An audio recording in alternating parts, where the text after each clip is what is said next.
Hey guys, thanks for dropping in. My name's Pam and I want to show you this pair of round nose pliers.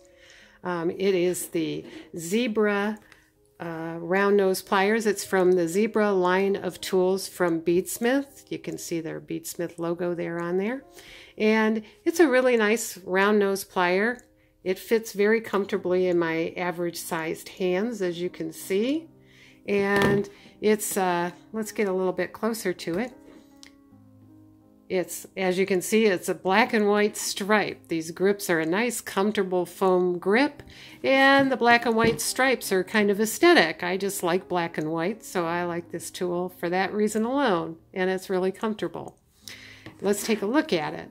So it has these double leaf return springs. Basically, what those do is keep you from having to open and close the plier on your own. Without those springs, you got to use your finger to open it and close it.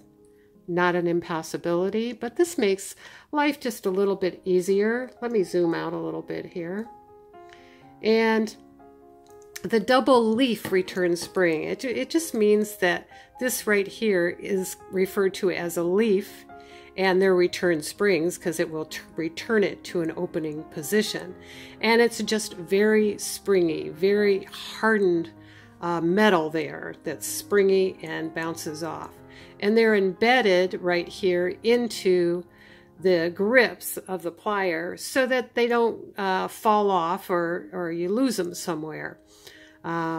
So that makes it a comfortable tool to use.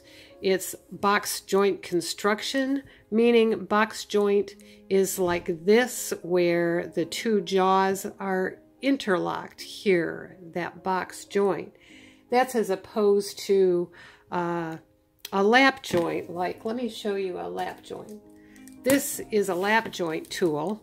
It's an amazing wire cutter that I'll talk about in another video, but it has a screw that goes through it rather than having interlocking jaws. So these pliers are box joint construction. They have a very nice smooth round nose. Usually when I get a round nose, the first thing I do in checking them out is to put it between my thumb and forefinger and rotate it around. And if there are any flat spots on the jaw, I'll feel them on my fingers. Those flat spots will end up translating to a flat spot in my work, so I try to avoid that. The other thing I look for is how well the jaws meet. Can I see light between these two jaws when I close them? Let me move this black surface so we can see. And you can see a little bit of light down there. And usually your wire down at this spot is not going to be as thin as that opening is. So that's it's quite a nice way that they close on this tool. It's pretty secure, so I'm happy with that. And these jaws are fairly long, longer than other round nose pliers I have in this price range. They're almost a full inch long, and so this tip is about an inch long. That gives me lots of space to choose lots of thicknesses along these jaws for making loops. And the tips go to a pretty fine point. Let me see if I can get this on camera for you. Measure it on my calipers as well as I can. Try to get the tip here. I'm in inch mode. I don't know about you guys, but I can't measure that small in inch mode. It goes down to about 2 millimeters.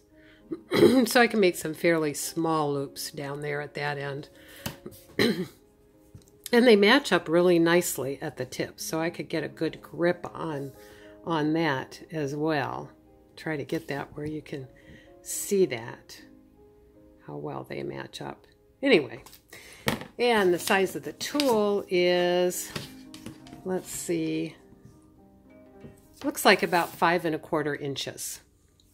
So this is a fun tool and an effective one, and priced very well for this quality of tool. So I recommend this one. Thanks for watching. Bye-bye.